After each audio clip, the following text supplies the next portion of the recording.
Isang masaganang araw po sa ating lahat, and ako po si Melissa, ang tanging gabay po ninyo. At ang channel na to is pag-uusapan po natin ang iba't ibang klase po ng karunungan or spiritual. Pangatlong series na po ito guys ng Sinukuang Itim, and nag-research po ako and pandagdag po sa kaalaman po natin. And naengganyo po talaga ako dahil sa kakaibang tagline nito. Na-mention ko na nga po sa mga naunang video ko po, no, about sa Sinukuang Itim, na kakaiba po talaga ang kapangyarihan nito. Ramdam na ramdam po namin, no, and hindi po ako mapakali hanggang hindi po ako mag-research at malaman ko talaga kung ano ba talaga ang kahoy ng sinukuan. Sabihin po natin sa YouTube, maraming lumalabas dyan, no, iba't ibang klaseng sinukuan, may sanga, may baging, puti, pula, meron po ako niyan lahat. Pero itong Sinukuang Itim na to is kakaiba po talaga siya, kasi sabi ko nga is muntik na kaming magbuwis po ng buhay nito. Lumalabas sa YouTube po, no, about po sa iba't ibang klaseng sinukuan, may mga orasyon kung saan galing, sa Gemara, sa Kanlaon, iba't ibang klaseng puno at saka itsura po nito, no. Kaya po is akala po nila ang sinukuan is meron pong krus sa gitna. Ang kapangyarihan po ng sinukuan is hindi po talaga siya basta-basta. Buhay na buhay po ang sinukuan, and ang unang engkwentro namin is lalaki po siya, and ang kapangyarihan niya dito is hindi po siya basta-basta.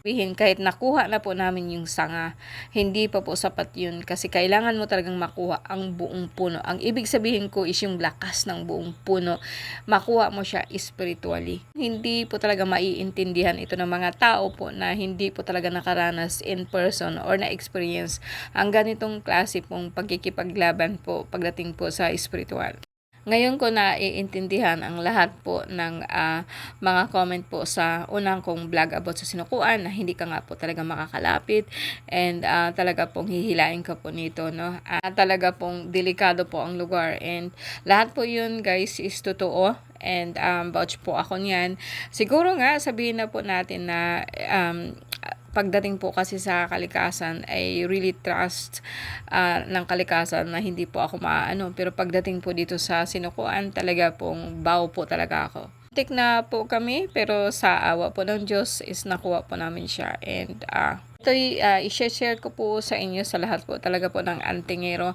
And dahil dyan po talaga pong nag-research po ako. And ngayon ko lang po talaga masabi sa inyo na kaya pala malakas po ang sinukuan. Susunod kong ibibigay sa inyong information is makukuha po ninyo siya sa YouTube, makukuha po ninyo sa Google Chrome, and sa Wikipedia, sa lahat po doon, and matutuklasan po ninyo kung bakit po talaga malakas po ang sinukuan, and kayo na po ang bahala po mag-judge kung ano. Ito yung sinasabi ko sa inyo guys na nag-screen record po ako, and hindi po ako masyadong marunong. Basta ibigay ko sa inyo ang information, you can do it yourself. Sa Google po, pag nag-research po kayo ng sinukuan, meron pa pong ibang lumalabas na tinatawag po nating Sinukuan Lodge. So, kiklik ko yun, and connected po siya sa Freemasonry. Nagtataka po ako bakit po ang pinaka-pundasyon po ng pangalan nila is sinukuan. Alam po natin na ang Freemason is mayroon po silang mga ritual, mayroon po silang secrecy or tinatawag po natin na brotherhood na kung tawagin. Kung masyadong kabisado guys, basta ang sa akin is magtataka po kayo kung bakit po connected po ang sinukuan po sa kanila. At nakapagtataka na ang ama ng Filipino Masonry is si Marcelo del Pilar. Tinatawag po natin na hero po ng Pilipinas, like Andres Bonifacio and Emilio Aguinaldo, Jose Rizal, lahat po sila is Freemasonry. Ito po ako lalong nagtataka kasi alam niyo po si Dr. Jose Rizal, meron pong mga grupo or sabihin po natin na tinatawag yung religion na kung tawagin is Rizalian or Rizalista. Naka-enkwentro na po ako niyan kasi gusto nila po ako magiging miyembro po sa kanila, no, pero hindi ko po matanggap po na ang Jesus ko is si Rizal ay iisa. At sa mundo po namin ng espiritual, lagi po nilang sinasabi na si Jose Rizal ay hindi namatay ngunit buhay. And tandaan po natin na ang movement po ng Katipunan is walang iba kundi si Andres Bonifacio. Parang sila na mga ninuno po natin na mga hero na tinatawag lang Pilipinas, may tangay na po silang natural po na kapangyarihan mula sa sinukuan. Kaya po natin natalo ang Hapon or ang mga Espanyol or so on. I like to think that way na ang ating mga kanunuan is mayroong pong tangay na kapangyarihan po na ginamit po sa maganda. Kung maalala ko, yung ama ko is, ang tawag po niya sa ama niya is isang salamangkiro, dahil po sa panahon po ng Hapon, hindi po sila nakikita, no? Tatayo lang daw sila sa puno ng saging at dadaan po ang mga Hapon, pero hindi po sila nakikita. So kung napansin niyo kung bakit X ang apelyido namin, kasi sa panahon ng Hapon wala pong X, binago po yan dahil po sa kakayahan din po ng mga ninuno po namin.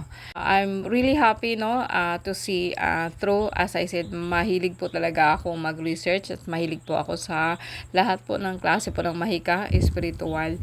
And alam kong marami po sa atin ang gusto pong magkaroon nun. And sana po mag-stay tuned kayo. Hindi man po ako perfectong guro or wala po akong kakayang magturo po sa inyo, pero ang sinishare ko po sa inyo is sarili ko pong experience. And as I said, mag-research din po kayo beside pa po sa mga sinasabi ko. Matuto kayo po pag-aralan kung ano po yung kakayahan ninyo. Doon po magsisimula, magbubukas po ang single eye or third eye na kung tawagin po natin. Magandang gabi po sa ating lahat.